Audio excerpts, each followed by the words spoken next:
Rogue at the moment.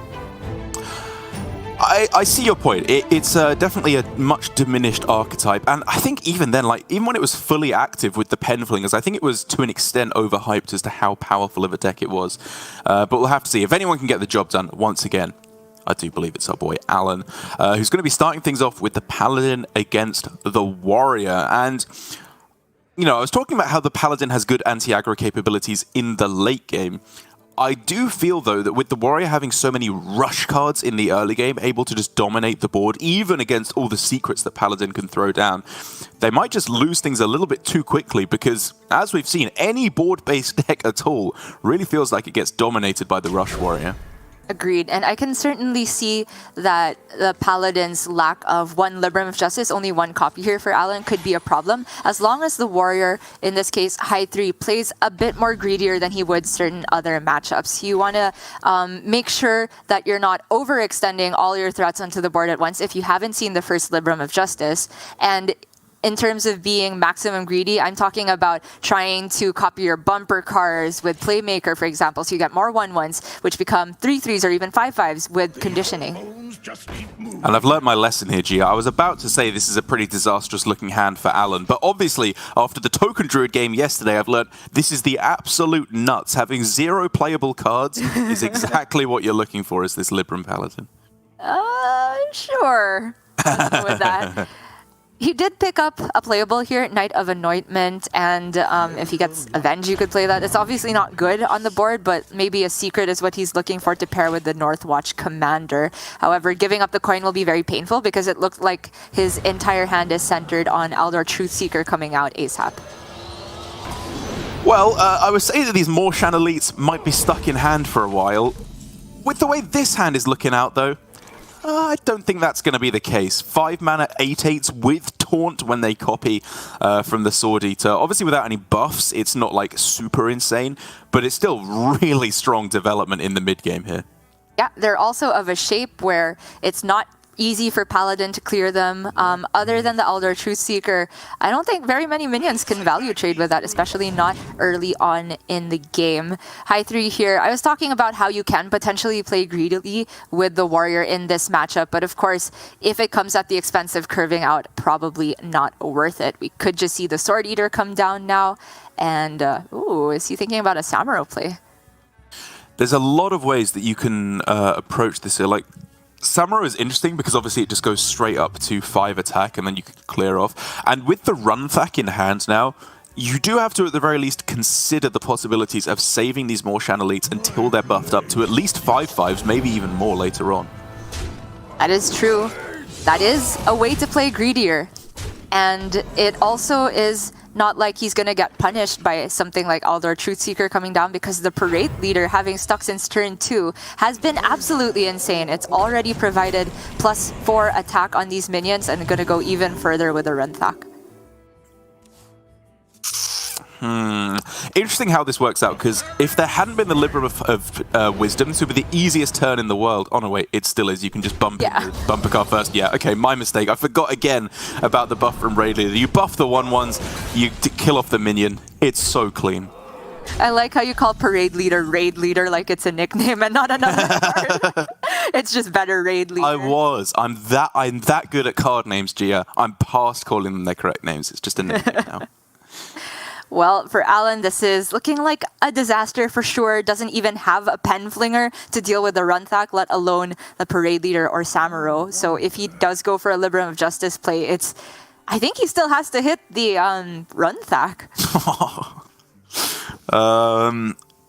Alternatives being dig for a card from your deck, and you know, there's not that much burst damage in the Warrior, to be fair. Like, if they don't kill you on board, you kind of factor in 3 extra damage from the Sword Eater, and then you will be okay after that. He just rips the pen flinger. I was gonna say, the only card you could dig for that you want to play with 1 mana left at this situation is exactly pen flinger. Alan gets it. I think, obviously, that looked like a risky play to make, but he was in well enough of a bad situation to be in a spot where he had to take the risk. And I still think it's a stretch to say it's going to win him the game because we can see Hi3's hand, but I like the guts.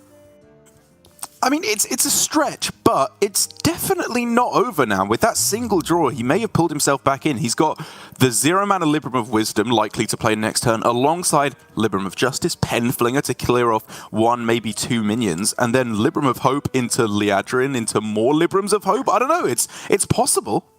Possible. And for Hi3, he's thinking about those exact possibilities. In what situation could he lose after having such a strong start? And the secret is definitely the first thing he'll have to ask himself. Alan, I believe, is running one of Avenge, if I'm not mistaken. 1 Galloping, 1 and 2 Omayog. So Correct. Most likely this is an Omayog, which is just not punished very often as warrior, because you're not looking to play spells most of the time, just conditioning. Hi3 also was accounting for the possibility of Galloping Savior here, playing all of the 1/1s. Sorry, those are not 1/1s anymore, they're 4/2s, alongside the Sword Eater. He says it's okay even if there was the Galloping, because he could still clear everything. There was an interesting conundrum there, though, where he could actually potentially have left the Northwatch Commander deliberately without the ability to sacrifice itself, so that Penflinger can't be replayed with a Libram of Justice, because outside of that at this point, if he's been keeping track and knows that Libram of Hope is unplayable, there is little that can actually answer this board. That's a good spot. And we can see that Alan's only response to this is exactly that. He has to go Attendant to cheapen the Justice. And then... oh, he has to play Penflinger first? I don't really know what's going on here. He's aiming face! Yeah, that got nerfed. For anybody that missed the memo, Penflinger can only hit minions now. That is what we call muscle memory, Gia. That is... yes. Your instincts kicking in and telling you, right, we're going to send this face just to optimize the damage. Obviously, in the end, you do just have to waste a mana here. It does not matter. He is alive at 1 HP. And again, until you get to turn 9 and Alexstrasza comes online, you're very often just alive. It's true. Hi3 knows that the secret is not Galloping Savior. It could still be Omayog or Avenge from his perspective. And a singular Penflinger, after having seen Libram of Justice, I don't think he's bothered about it staying on the board. He's about to play these giant Morshan elites, or one of them, and possibly Crab Rider, so why not just not even give them Avenge as a possibility? Oh, I guess the answer is the Libram of Wisdom.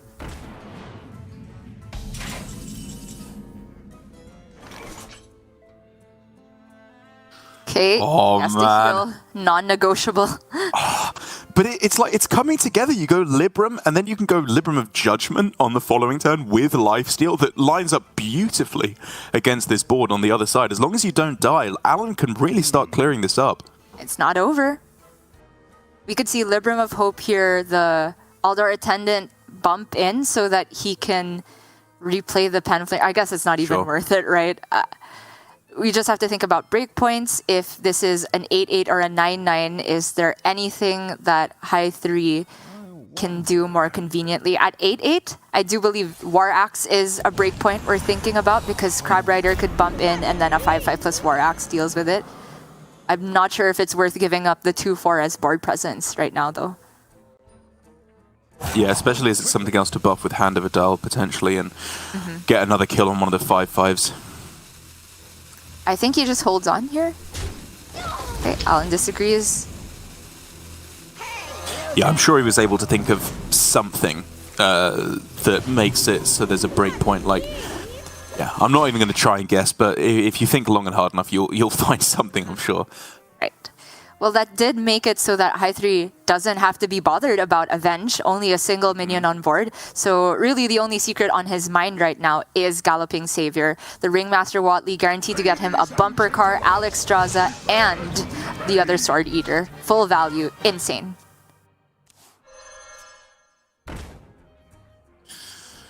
It does mean that for the moment, though, it can't be chewed through without the use of the Moshans. Alan's not dead.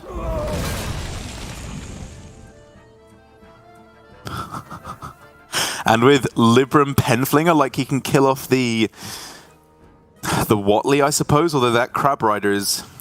Again, Crab Rider's annoying, but it's likely only 2 damage. There's not really any way to buff minions on board in this deck. It's all buffing in hand, so it's only a 2-attack minion.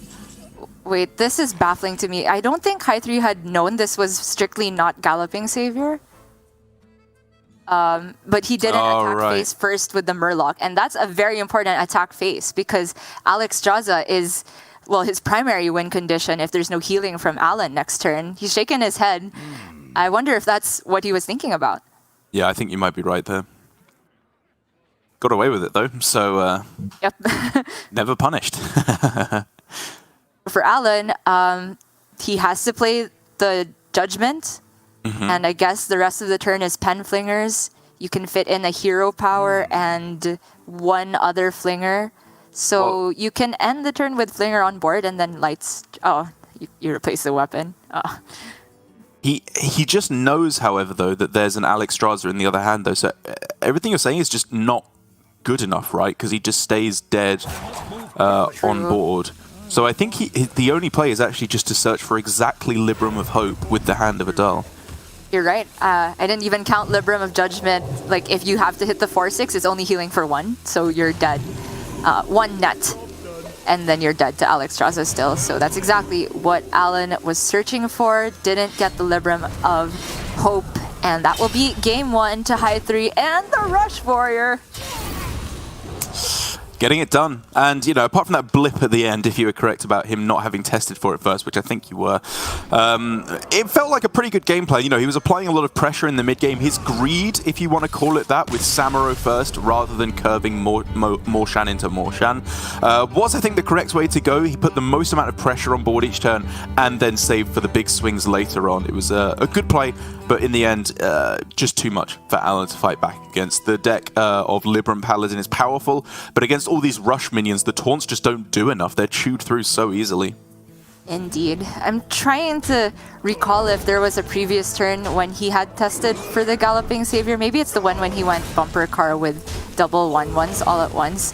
The secret felt like it had been there forever and just did nothing for Alan because it was Oh My Yogg and Hi3 just never played spells. So maybe my mistake there at the end. But you're right, the main focus should be on Hi3's overall game plan. The early Samuro really made it such that Alan could not come back, even when he found that kind of out for even staying within the game of trying for the exact Pen Flinger draw. Yeah, and at the end there as well, I think for Alan, he actually didn't have mana to play the Libram of Hope if he went Hero Power Adal. I think it might have been Penflinger Adal was the way to go. It does not really matter again. It was a very, very slim out that he was working for that probably would not even have won him the game had he found it in the first place. I really think, yeah, again, for Hi3, maybe the spot to improve his chances there was to not kill the minion with the Libram of Wisdom on it. I think he could have then locked out any outs at all from Alan.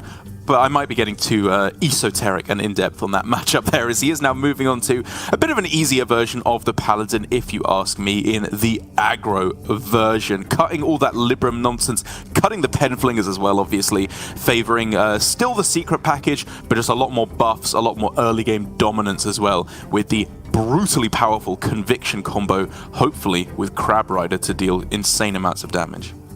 And this list is a bit different from what we were seeing from Alu, Temu, and Glory, with Intrepid Initiate in there instead of Righteous Protector slash, what do you call it?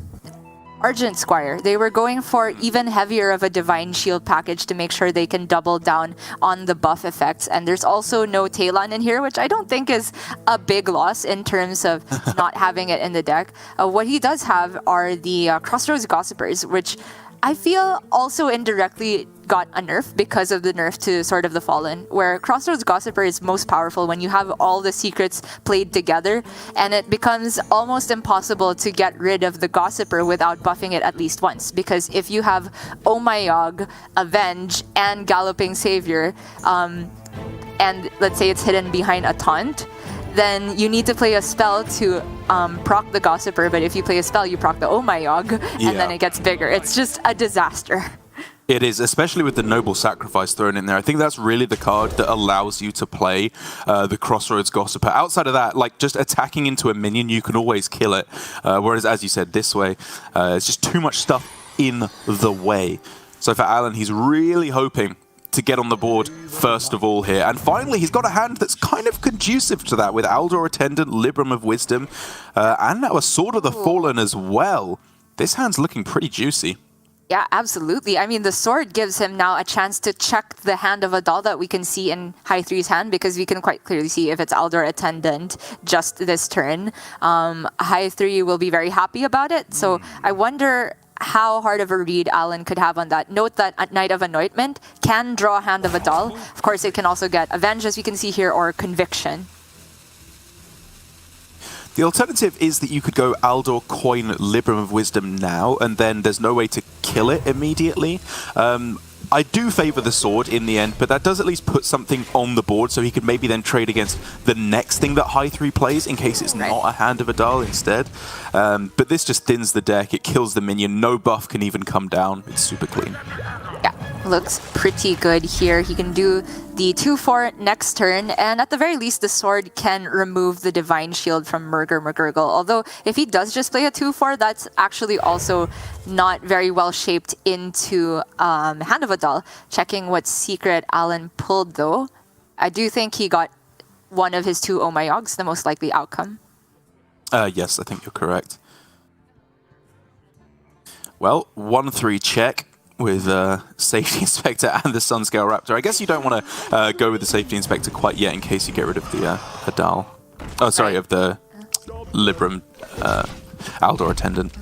I actually think Safety Inspector is a pretty good pickup in this situation, because after the Libram and it come down, like, Alan's hand is unplayable for a very long time. That's true. So even if you shuffle the Liadrin back, you get a redraw for maybe a Truth Seeker ideally, but card draw also very welcome. Ooh! Ooh! That is not overall good. Definitely not for Hi3. He wanted to hand of Adal that. And now he has... Well, I guess the Crab Rider's still okay. He just is worried about Avenge. Right. Like, it's really, really good half of the time. Well, okay, 1/3 of the time. The other third of the time is bad. The other third of the time you disconnect. So it doesn't matter anyway. Yes. It is 50-50. He saw that the first Seeker is Omayog, so this other one can only be Galloping or Avenge. And he is asking himself, if this is Avenge, how badly am I losing? And he says far too badly, because his next play is guaranteed to be Kazakus, and he would have taken, what, 4 damage in the meantime, twice? Second Aldor is not legal off of the first day at school. Being able to get a 0-mana Libram, so juicy here. Very illegal. He can even bump the Crab Rider and then heal the Attendant back up with his Voodoo Doctor. Okay. Just going for the hero power here. Not gonna lie, I was interested in just going wide as possible, then you get your redraw on Lady Liadrin. But maybe Alan is either trying to optimize one more turn where he can fully spend his mana, which is hero power, then the 2 1/1s, or he just wants to keep the Liadrin in hand. That's valid. He has a bunch of Librams of Wisdom played now, and the Libram of Hope. Yeah, the problem is that the Libram also costs 7 at that point, and that one you don't want to discard, right? So I can understand holding on to it here. And again, milking the hero powers, it's still good. He's ahead on board for the moment, and he can ride that high. Hi3 starts with the first day of school. I imagine it's still going to be Kazakus, because you don't want to proc the Galloping Savior. Okay, now he can make the choice, because he knows the other secret is not Galloping Savior. We could see 1/1 Hand of Adal, and then with the buff on, if you put the Hand of Adal on Spirit Jailer and the Intrepid goes up to 3 attack, technically everything challenges the 4/3, but in the end, he's going for guaranteed 5 drop next turn. Probably. I wonder if you ever pick 1 drop here, just because you can then throw it down with a bunch of your other cards. He does go for 5 drop in the end, and gets 2 good outcomes with deal 3 or summon a copy. I'd like either of those. Yeah, I'd take the Fire Bloom and a Heartbeat here. It's very unlikely that Alan is so bad of a position. I mean, you know about the Libram of Wisdom, so this is going to get value traded at the very least. Yeah. And Alan is Voodoo Doctoring. Oh, you can definitely get rid of Talon now. Yeah. I wonder though, because it is an on-curve play for next turn that he didn't necessarily have if you reshuffle it. But he did get a very good outcome here, Hand of Adal. Nice of very heads up to pick the hero power here, go as wide as possible, and mitigate Fire Bloom damage. Alternatives have arisen with Crab Rider and Hand of Adal. If he's not confident about where the Fire Bloom will go, he can use the Crab Rider this turn to clear up some of the non-5/3 minions. I wonder. Can fit in initiative as well. Yeah, like, I'm just thinking though, because if you go Crab Rider and you basically just like kill it to delete your turn, they're going to replay the Libram of Wisdom. Does the Greater Golem actually get much better than this? Like, if you miss the 5-drop, it's bad, but I think it has Divine Shield, right? They still have to sacrifice pretty much all of their board to kill it off, but he didn't even pick 3 damage. Summon a copy, so all of this is invalid. True. Oh, wow. That is such a strong draw for Alan. He can ping off a Divine Shield. He can... Oh, look, I was wondering if it was ever Hand of Adal first and see what you get before like you go off the rest of the turn with Penflinger, but this also works out. I mean, if he is planning to go about it this way, then all the mana is accounted for to begin with. Hi3 here, just like, you told me it would be different. I'm not a loser. Shut up.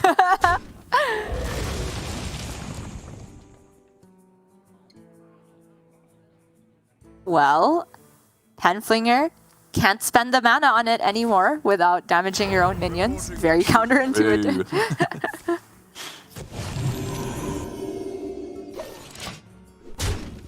I do think this actually fits very well with the lore of the card. You can't play it without hurting someone, even if it's you. Going with, again, wider board development here by buffing his 1/1 that makes it a little bit harder to clear with like a Crab Rider, say, or a weapon from Sword of the Fallen, which does make sense. He's not so much concerned with dealing damage as he is controlling the board. Hi3 Snap went for the first day of school there. I was curious if the Intrepid Initiate could have come down before that, because if you don't start with the Initiate there and you don't get any 1-drops you'd rather play than the Initiate, then you have to play Omayog to actually get the buff on this. But maybe Hi3's plan was to play Omayog in the first place and try and delete one of the Librams of Wisdom. No, I do agree with you there. I think this hand could work a little bit better with having the secret while Crossroads Gossiper is in hand, or in play, sorry. Because outside of that, like, it's just a 3-mana 3/4, and you know almost for a fact that as you head into the late game, you need like one massive minion, I think, to get there, because he is just slowly losing this game. Indeed. Alan there. Oh! Insane! Hello! Oh my yog. Take lessons, Hi3. That's how you do it. Yeah. I'm actually curious that Alan started with Penflinger on the 3/4 though, because he didn't know for certain that that was Oh My Yog. And if you expect the Hand of Adal to go off on your 2/2, I imagine that's going to VT into the 4/4 instead. So I thought maybe the Penflinger should go into the Initiate. You would have to end the turn with a Penflinger on the board though, so maybe Alan's plan was different entirely. You seem to be forgetting, however, Gia, that this is Alan as well, and he knew that the Execute was going to come down, so it was perfect at all points. Yeah, in any case, it's looking grim for Hi3. Alan has taken little damage at all. He is ahead on board. He has Libram of Hope into Liadrin and the single Penflinger for a bit more flexibility. There's just so many Librams of Wisdom coming back after this, and also a Hand of Adal. There are cards that he can get to turn this around. If Psychic Conjurer gives him Alexstrasza or another Hammer of the Naru, maybe, then, you know, he can potentially look at outvaluing Alan, at least from his perspective. And this turn isn't disastrous. Hammer of the Naru challenges the 4/5. But it is really looking like a long shot. Hi3, now I'm going to suggest for him to take the reroll with the Safety Inspector. Spirit Jailer, not good enough. He is looking for, I would have to say, at least a secret so he can keep drawing with his Northwatch and have some synergy with the Crossroads. But Alan is just getting all the heavy hitter draws now. Yeah, imagine even needing the Libram of Wisdom here. You can just get 0 mana +6/+6. I don't think the Libram's going to be coming, or the Aggro Paladin, sorry, is going to be coming back from this one. Yep. And he's free to just dump all the Librams like this because Hi3 doesn't have any bounce, disruption, or silence effects. He is playing a bona fide aggro deck. Alan just holding on to... Oh, I thought he might hold on to one Libram of Wisdom for maybe some Penflinger or flexibility, but it makes very little difference at all at this point. Yeah, it just makes it so it can't even be cleared with a swing, which... True. I mean, realistically, it doesn't really matter. He's just winning the game anyway. If Hi3 has to tank 10, and then he gets to punch him for like another, what would that even be, 11 or something next turn, he's won the game. Hi3 has a bunch of secret synergy cards and no secrets. That doesn't sound like a recipe for success, I've got to admit.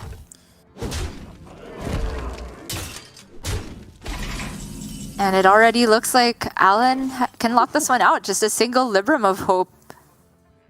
How does Hi3 deal with an 8/8 Divine Shield? He does not, is my answer. Yeah, you can even heal your Northwatch, right? You don't even have to heal your face here. I think that's strictly better.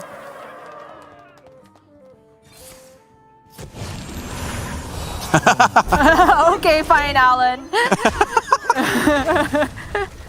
I agree. I did like the look of that more.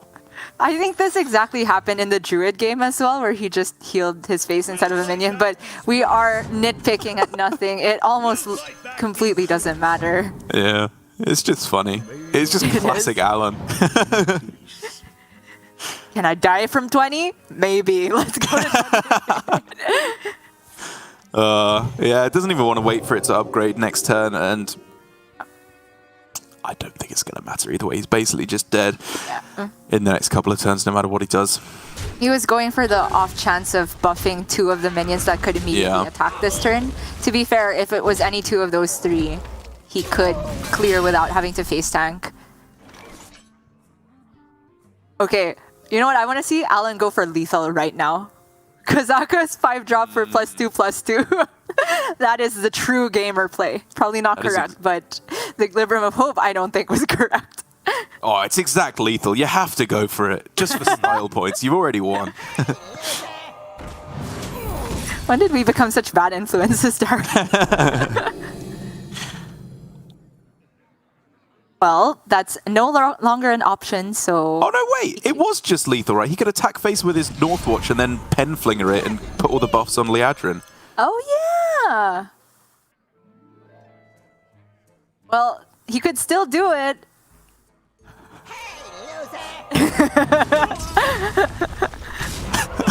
Oh my gosh, look at this. Has to be BM. This is 100% BM. And you know what? It's been a while, Alan. He's come back, and he's truly on the dark side once more. That's true. I mean, I was going to say, we might be giving Alan a little bit too much benefit of the doubt. Like, we have disagreed with quite a few plays that he has made this game, mostly at the point where they didn't matter. However, Alan is an old-school BMer, like, OG. I can't interpret what's going on in the camera because it looked like he was upset with himself, but I really don't know. I think he missed the attack. Or missed the Kazakus. No, I think he might... If he is truly upset with himself and not BMing, it's because he missed the immediate lethal that you saw. And he also missed like the non-guaranteed immediate lethal that I saw because I'm just worse. But it literally doesn't matter, and Alan has BM'd before, so I don't know if he's truly upset with himself or if this is just the next level tilt to tilt the casters, because it's not like Hi3 can see his camera. You know what? I applaud you nonetheless, Alan. Whether it was genius BM or absolute moronity, I will accept it nonetheless. It's nice to get a bit of things spiced up here. For Hi3, though, unfortunate that his aggro paladin wasn't able to get there. It's the way the matchup goes. If you don't get to a dominant start against the Libram paladin, eventually their late game simply overwhelms you. And with that out of the way, the paladin finally taking a win there for Alan after that unfortunate loss to the warrior. We're moving on now to just the rogue and the mage left over for Alan, and the paladin and the mage left over for Hi3. So mage, the one class shared between both our players. Do you think it's going to struggle for either of them, depending on what's left in their lineup, or is it just still, as the stats have suggested so far from its win rate, just going to be doing pretty well? I'm really not sure because this Demon Hunter remains still such a wild card for me. Sorry, that got banned away, didn't it? Yeah. So with the remaining classes, Mage, Druid, Demon Hunter, sorry, Mage, Paladin, Rogue for Alan, Mage, Warrior, Paladin for Hi3. So the difference here is Warrior, Rogue. Sorry, I am looking at the wrong sheet over and over again. No worries. It's the Mage and the Paladin for Hi3, yes. Yeah. So we do have to naturally match up Rogue and Paladin. How does that matchup look? And prior to the nerfs, I would say Rogue favored. Right now, I'm not so sure. I think Paladin can outlast the damage that Rogue puts through. They don't quite have maybe the game closing potential without the Pen Flinger that could maybe give Alan some time to build the Alexstrasza burst damage, not quite OTK, but oftentimes 16 or even 24. And that could be a big factor, but I'm inclined to still give the favor to Paladin. Interesting. I think it could be a close one. If I had to guess, I would give the advantage to Rogue, because whether it's this version of Rogue, or really any versions throughout history, it feels like if it's a deck like this aggro Paladin, which is kind of like Zoo for the most part, like old school Zoo, where it just tries to go wide on board at the start and then has some like attack buffs to close out the game. I think that Rogue has enough tools to lock down the mid game. They're developing it very aggressively, their own tempo, with Penflingers, Neophytes, Man Crit, Kazakas, and they of course have all the tricks up their sleeves with the Prize Plunderers primarily, but then also just Wicked Stab is a pretty efficient removal tool once turn 5 hits. So I could definitely see Alan with a decent spot if he does line up the Rogue later on. Yeah, it looks like it is going to be the Mage first, and Alan is of course still running deck of Lunacy like most of the players. Hi3 is one of the ones that has cut it though in favor of Deep Freeze, if I recall. And the only other thing I look at when building spell mage is whether or not you have Lunacy. The other thing is how many secrets, if at all, and then how many ring toss. So Alan here has settled for 1 Netherwind Portal, 1 ring toss, no ice barrier, which feels like still decent against aggro. The lack of ice barrier might hurt, but Netherwind I can certainly see getting a lot of work done against Paladin that wants to be playing first day of school, secrets, etc. Yeah, in an open deck format, just playing 1 secret is always kind of shaky because it's just face up. It's not a secret at all. Your opponent knows how to play around it. But even then, I think, honestly, something that makes me want to play the secrets is I feel like Arcanologist is generated so often off of these Font of Powers that just having a draw for it, or any of the other secret synergy cards like a Pexis Smuggler as well, it feels worth it in addition to the fact that it's just kind of a good card and you're quite happy to get it down and maybe push some extra damage in the mid game. Well, this looks like a full toss for Hi3. Technically, his hand has synergy, but that is far from ideal. You want for Paladin. Alan probably just going to keep the Font of Power here. Yeah, that's what I'm looking at. Like, it's not the key card in the matchup, but I think it's still good enough just to try and put some pressure on the board. But outside of that, are there any other specific cards outside of like the Lunacy and the Font usual cards that we're looking for? I would say 100% Devolving Missiles. So important against Paladin to make sure that any of their buffed minions are reduced to no threat whatsoever. Oh man, Hi3 mulligan 2 secrets and got 2 secrets straight away back. That is so unfortunate. Into Conviction as well. This is disaster town. Oy, oy, oy. Oh, but for Alan, the exact opposite. We could see him just go Coin Encanter's Flow instead. It's also a test for Oh My Yogg. Yeah. And even if you don't get the mana this turn, you can still play Font of Power. He knows now that it's not Oh My Yogg, and this is already looking very iffy for Hi3.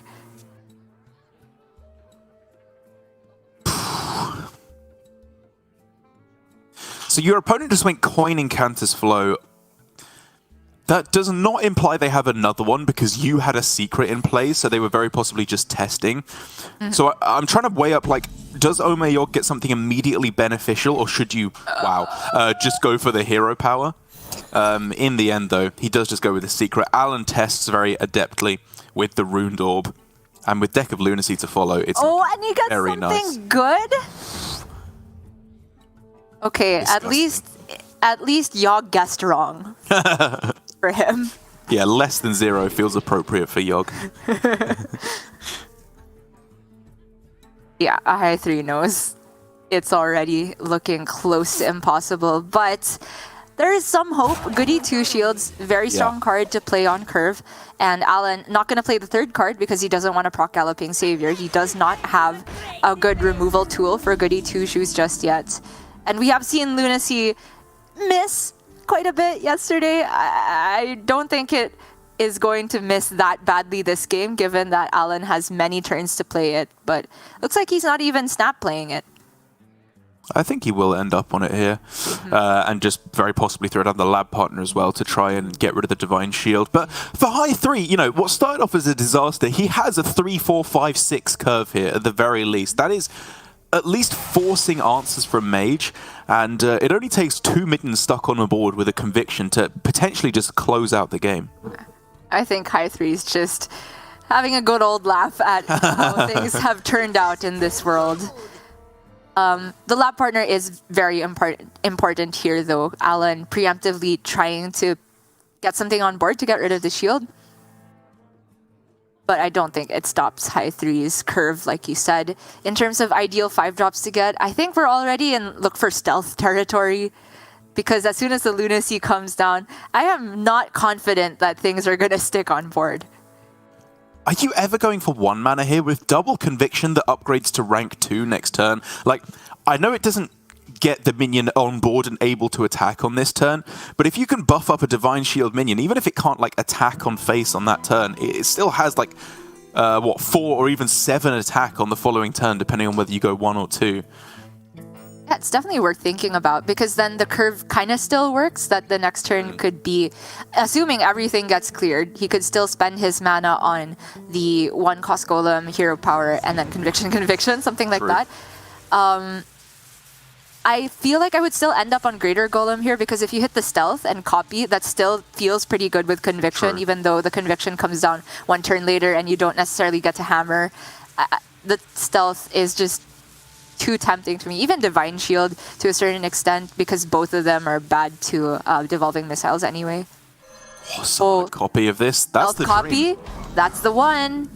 Ooh, this is getting interesting. And off the top. You're not turning your nose up at that. Even if you can't get the flow down first, I think you have to start spending your mana on finding some good cards off the Lunacy. Because he can't clear the Goody 2 Shoes anyway. Alan knows this secret is not Oh My Yogg because he procced an Oh My Yogg while the secret was already up. So for him, it's either Galloping, Avenge, or Noble Sacrifice even. True, yeah. I forgot about the Noble Sac. He could go Fond of Power and then evaluate, but his deck is so cheap right now that I feel that the 1 mana left over is better to have for flexibility. Oh, those are some powerful removal cards. Even against Stealth, the Brawl is one of the few ways he's going to get to answer that. At least one of them. I've also just got my eyes on this alignment. Maybe not anytime soon, but that is a way to lock Hi3 out. I mean, now I've just got my eyes on double conviction, actually. With a 3-drop to fill out the curve here, you can push stupid amounts of damage. This is, what, 19 on this turn? Yes. Just 12 from the convictions and 7 on board. However, is it enough?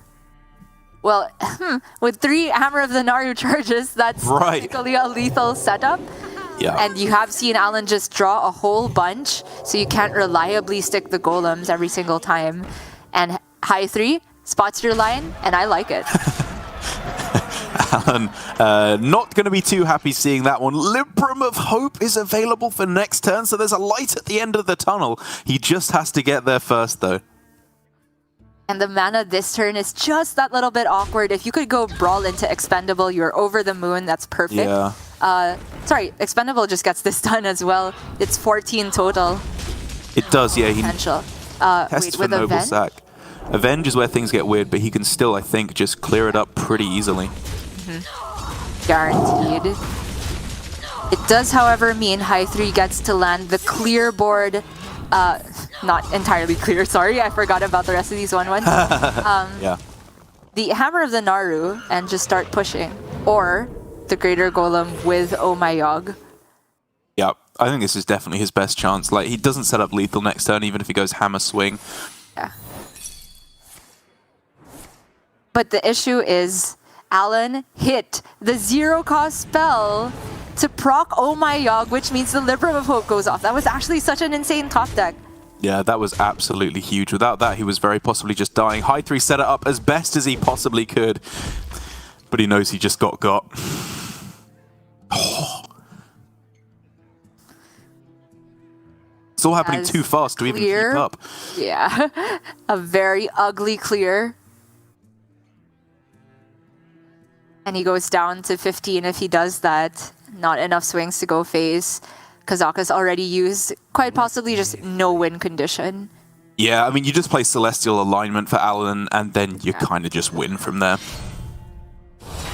I mean, assuming there's not something better, like maybe it's just Mask of Cthulhu or whatever you get off the top. There's so many strong plays. You have to know it. Like, Hi3 knew at some point there was going to be a Libram of Hope coming, almost certainly, because Alan did the one flow and then the Lunacy, so all of the 7-cost cards in the deck turn into Libram of Hope.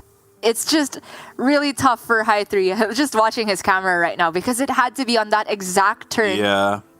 A 0-cost spell to proc the Oh My Yogg to even get the Libram of Hope down online. I mean, honestly, I was too busy focusing on Hi3's turn as to how he should set it up to even think how close he was to winning the game if Alan hadn't got exactly that 0 mana spell off the top. It's not over. Like, if Alan's Mask of Cthulhu completely whiffs. Sure. Then the 6/6 could stick as a, I don't know, 6/1. Yeah. I appreciate the optimism. And such is not the case.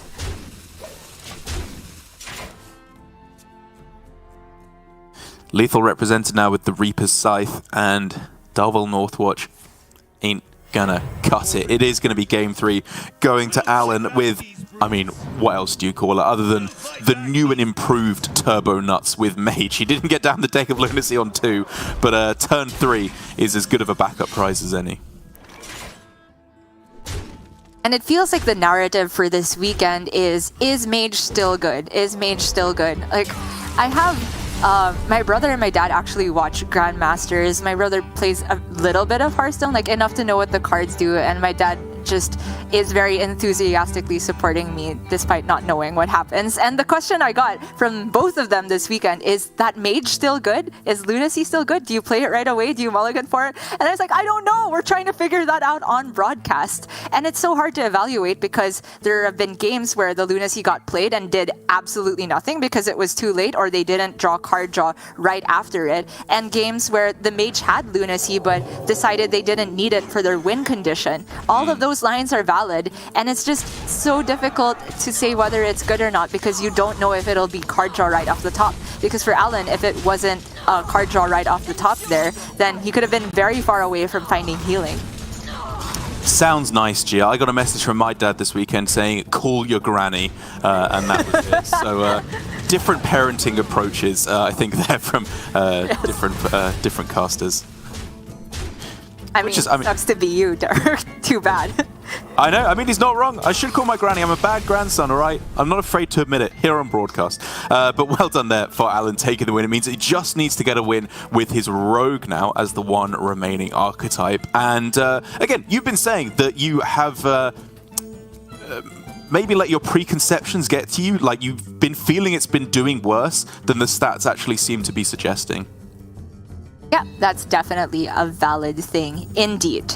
Hi3 going to have his own chance on the Spell Mage though, himself not running Deck of Lunacy, so that type of mega high roll, I think it's fair to say, with both the opening Encounters flow into Lunacy into Hand of Gul'dan is not available to him, but he does have the base Spell Mage deck, which still has quite a lot of teeth. I think the combination of Secrets and Burst here can make it so that even though they don't necessarily get minion presence, they can close out games pretty quickly. And then the inclusion of Deep Freeze for Hi3 in particular could be useful against Rogue. The 3/6 stats on the water elementals just trade nicely into Rogue minions.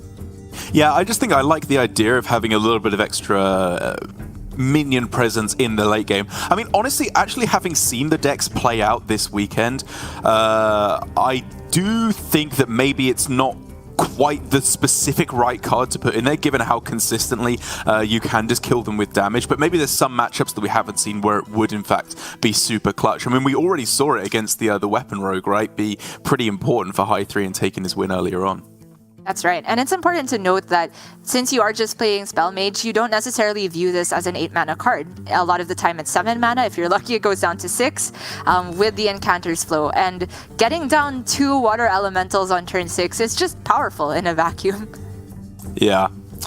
Sorry, I'm just distracted. I've already received messages from Alan now halfway through the game with him saying, yeah, that was not the one from me. So it turns out maybe we were right in our criticism of some of his plays there. But yeah, he can turn things around absolutely with the Miracle Tempo Rogue. Definitely one of the hardest decks to pilot, I think, absolutely correctly at the moment, because there's this constant balance with the Alexstrasza versus the Alexstrasza and Tenwu plan versus the Tempo game plan. We've seen earlier on, you know, a good balance being struck, I think, was it by Lambie series, I think, where I liked his play a lot, where he was stepping the Jandis just enough, but keeping the combo active with Alexstrasza and Tenwu to be able to deal some amount of burst damage. But that really is the balance that you have to strike with the deck. You can't go too all in on one game plan or the other, or you just run out of resources or never develop tempo. Agreed. And it also changes the balance of how far into one game plan you're supposed to lean into depending on what deck you face.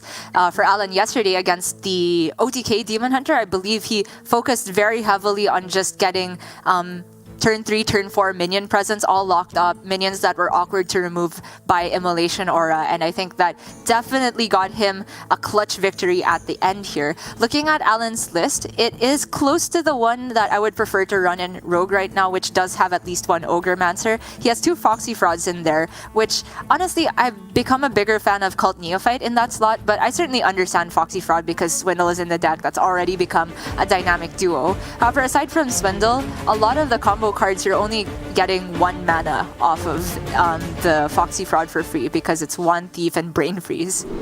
Yeah, which I think is fine. You know, in the early game, if you're just going Foxy plus, 1 Thief, as you said, that's good. You're going wide. It's very important to do that in this matchup as the Rogue because you need to get rolling very, very quickly. Once the late game hits and you're drawing through your deck with field contact, I find that the Mage does just kill you quicker. You don't have enough time to get through all that combo with Alex and Tenwu. So this early board presence, very, very important. To the point where, honestly, I would have looked very heavily at just tempoing out the Prize Plunderer there to try and sneak in maybe 4 damage. I mean, I make that play all the time. It's just that it looks like Alan's hand is Dagger into Mankrik into question mark. So Prize Plunder with field contact is at least 1 draw. At least that's the way I look at it. The Rogue hands are very difficult to parse just on how you are supposed to partition the resources. For Alan, the other difference in his list compared to more common lists maybe is that he's running 2 Swashbuckler instead of 1 Thief, which kind of makes me think he's just trying to double down on getting value out of field contact despite mana being a bit shorter. It somewhat fills the void that Penflinger left. And in this play, we say to Hi3, boo, we wanted Trick Totem.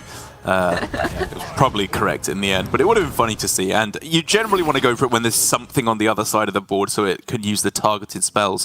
At least has a chance to on the opposing minions instead. So here, you can start with the Primordial Studies, and if you get Mini Mage, throw that down instead. But honestly, Trick Totem can do some wonders. Yep. I was wondering for Hi3 if it was ever coin water elemental, but if Alan gets brain freeze, it starts to get very tricky because he can just clear it over 2 turns, and then you're kind of resigned to playing Fireball the next turn. Hey, targeted spell! And he wins the 50-50 there. Nice job, Hi3. That could have been a disaster. I think he's due for a bit of good RNG, let's be fair. Agreed. Alright. Alan going to take his 1 draw and board presence here. Rigged fair game looks... Oh, okay. I was going to say it looked pretty good. I don't know if Hi3 is necessarily going to damage him. Well, I guess it still takes another turn to go off, so by that point maybe Mage is just chucking Apexis blasts at your face. Yeah, and I think with the ring toss, it's very likely to be corrupted next turn if Ogremancer comes down, and from there, you can just do it corrupted and very possibly get a ring toss anyway. Sorry, a rigged fair game instead. True. The Ogremancer, the scariest thing to play, the scariest thing if you play Ogremancer here is either Fireball or Devolving Missiles. Or and even either Apexis. of which, yeah, you still end up with a 2/2. Oh yeah, that's +2 spell damage. Yeah. I'm not actually sure if it's Snap Ogremancer this turn. It just works out so clean for Hi3. I kind of feel like you just go contact Foxy Prize Plunderer. You can use the dagger then to take out the rest of the Phoenix. So many options. Yeah, it keeps you cycling as well. Yeah, exactly. Sure, it's not the greatest use of Prize Plunderer, but the tempo he gets on board right now is certainly worth it. I mean, it's not the play I would have made. I would have dealt 8 damage to the face at this point instead, but that's the difference between us 2 players. Okay, Spring Water for Hi3. Was there a reason to not start with Spring Water? No. I think I would have started with it there. He's not drawing a million cards anytime soon, is he? So it's not like hand space is an especially big issue. Well, the Rumbling Elemental is certainly problematic for Alan. If he wants to clear it, he can with the Wicked Stab and trade. That doesn't feel ideal. I'm looking at something kind of fancy with, say, Ogremancer and give it Divine Shield. That makes it very problematic to deal with. That's true. That is true. I guess you can take out the 5/6 still then. Yeah, maybe I like that. If you are going to trade all the minions after that, though, then Devolving Missiles becomes a problem. So I was potentially thinking just don't even interact with the 5/6 if you go for that play. Alan instead going to get his Octobat bot activation and then use Wicked Stab to get rid of this. Gives him a much wider board and gets rid of the 5/6. Definitely reasonable still. Yeah, he's going with the alternative game plan where, like, if it is Flame Strike here or coin into Mask of Cthulhu to clear things off, it's not the end of the world, right? He can still follow up with Ogremancer or even now the Skeletal Dragon that he got instead. But if it's not there, he gets to push a fair bit of damage. And as you said... Sorry, go ahead. Gets some pretty good results off of the Spring Water. Cheap minion removal because he really did not want to send Fireball into any of these. And Shooting Star is perfect. Oh, man. Yeah. That's insane. Spend the rest of your mana on the Ellie to get tempo rolling here. Constantly threaten anything that comes down from Alan. And the tide starting to turn here for Hi3. He's been on the defensive for a while now, but with double Fireball in hand, card draw still yet to come, he can start going aggressive now. Alan has Ogremancer Ring Toss, but it feels really bad to play that when there's already 5 damage on the other side. I don't think anything else quite cuts it, though. He can try and get one of the disruptive spells, like Counterspell and Netherwind Portal. Oh, sorry, he's Rogue. Oh, yeah, of course. Bamboozle's pretty good here, huh? If they attack into the Ogremancer, it just becomes an 8-drop. Do get an 8-drop, yeah. But obviously, Hi3, if you were going to attack, would start with the attack into the Octobot. Plagiarize is tempting, but I do think you just end on dirty tricks in the end. They haven't reduced the cost of their spells, so it's unlikely they play more than 2, maybe 3 in the turn.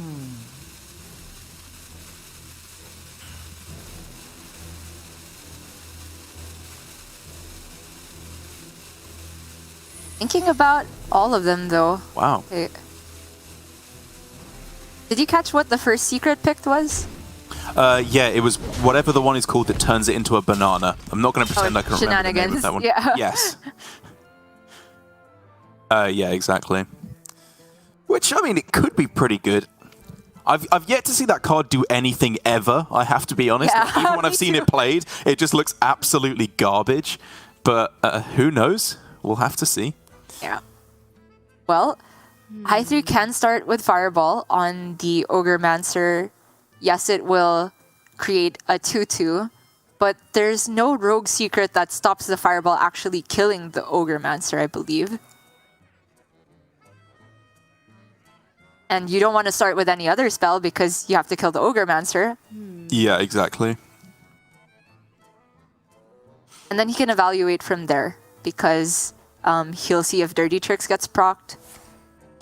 Yeah, I imagine he was trying to find some way he can do it with like bump and then get Brain Freeze to kill it so that he can save more burn. It would have meant that an extra skeleton goes on the board because you have to combo the Brain Freeze first.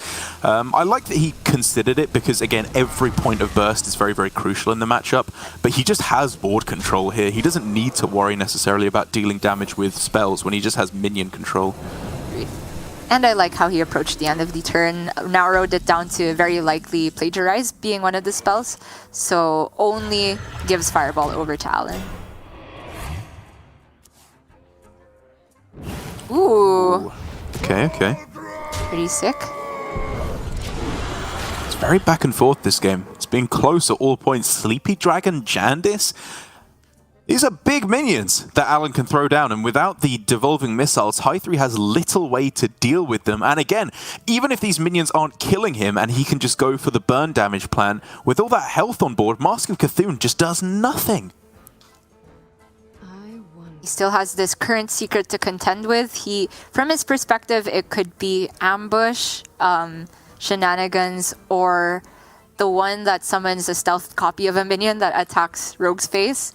It couldn't, right, because he attacked face with the Water Rally last turn. Oh, right. He's ruled that one out. True. And Alan, like, having seen all the Font of Power minions prior to that turn, probably wouldn't pick ambush. So I think Hi3 has a good read on this being shenanigans, exactly. Time runs out on me. Decent Jandis to have found, nothing insane. Can go for the Primordial Studies to try and combo with Raz on the following turn if he doesn't feel that Brain Freeze is worth going for yet. I do think it's worth it, though, to maybe end with both of Alan's minions frozen. Hi3 has his value locked up. I think what he has to be afraid of is potentially Alan bursting him out of the game, whether it's with Alex or the Fireball that he knows is in Alan's hand, or the second Wiccan Stab.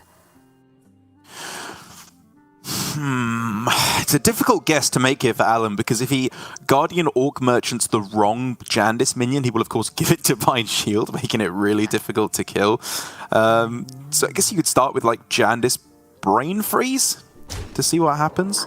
True. Tara, I don't know if I'm getting ahead of myself, but I'm seriously just looking at Alex and Shadow Step and Brain Freeze, and send the 3 because he has Fireball. But the problem is, next turn Alex plus Fireball is too expensive. Now that goes down to 7 mana. It's just not doable for a 2-turn setup. So in the end, he's going to pay some attention to the board at least. Now that is a Jandis. Indeed. Choose soon. So now he does know the correct one. He can Brain Freeze the Ellie, Hero Power down the Jandis. He's miles ahead on board here. Right. And he is very much playing for the board control plan. Stepping the Jandis here is a lot of damage deleted from his hand. Right. If you step the Jandis, you're indicating that you're not going for a full burn game plan, which is very fair because doing something like Alex step Alex is almost negative tempo. Very, very bad onto the board. And he can still go something like Jandis Fireball next turn. Enters Raz. flow. With, yeah, the Raz is looking pretty good here. Yeah, with the... Oh, it doesn't have mana for ping because he played the flow. Okay, sure. Yeah, it clears off everything except Angry Man Crick. Jandis, and you probably have to end up fireballing the Raz here because it's just too... Jandis is just too fragile against Raz. Oh, Razor Main. Can you do any nonsense there? Like, you could prize plunder your own Razor Main and hope to get really lucky. I mean, after this trade, like immediate damage, right? I don't know. I kind of liked that. Yeah. I actually liked that. Like, this prize plunder isn't going to be doing anything more than 1 or 2 damage for the next few turns with your hand being all expensive dragons. Yeah. It's looking real rough for Hi3. It's looking like, to me, ping the Jandis and then devolving and then deep freeze. But it looks like he's not going to devolving at all. I don't know about that. 7 to face. It's really scary.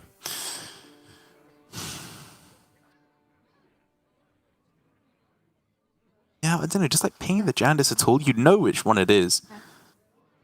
So for Alan here, if he goes Malagos and hits the other Wicked Stab, that means he can go Alex plus Wicked Stab for 14 from hand next turn, which is still a little bit short of lethal without paying attention to the board, but his board presence is still very strong. So I think it's worth it to go for the card draw and then just play Prize Plunder for another thing on board that Hi3 needs to respect. Oh, and now, can it clear something now? Well, he can go Prize Plunder on his own guy, first of all, if he wanted to, and then step it and play it again. Brain Freeze, though, I think is, good enough. Yeah, Brain Freeze is better here, because if you go Prize Plunder, the first one just deals 1, and then the second deals 3. Not good enough. Flame Strike, obviously you don't want to do that with the Razor Main. Still frenziable if possible, but the only way you can avoid that is like devolving first, which is really risky. So if you freeze a 5/6 frenzy that attacks as its frenzy, does it still attack? I do not know. I would guess yes, because usually attack things like that, they kind of ignore Frozen, but I have not tested that interaction, if I'm honest. Okay. So in that case, you probably don't do that. Oh, but it really looks like he just wants to Flame Strike and Ring Toss. Yeah. He goes for the draw as well. I'm surprised by this because he should know by now that that's shenanigans. Time runs out on me. And the banana costs 0. What an interesting interaction. Because of Encanter's Blow? I would guess so, yeah. But it wasn't originally a banana. Okay, I'm not going to think about it too hard. Yeah, exactly. That's just how it is. Okay, Ice Barrier, that's the important one. Netherwind looks pretty good too. Oh, did he? Oh, no. Oh, no. He missed the trade. Yeah. EGH just stays on board because of that. Yeah, just taking a little bit too long there. It's been roping out on both sides for our players here this series. There's also been a few connection issues. I'm not sure on whose end, but it's unfortunate for sure. I mean, that's just lethal, right? He's testing for counterspell.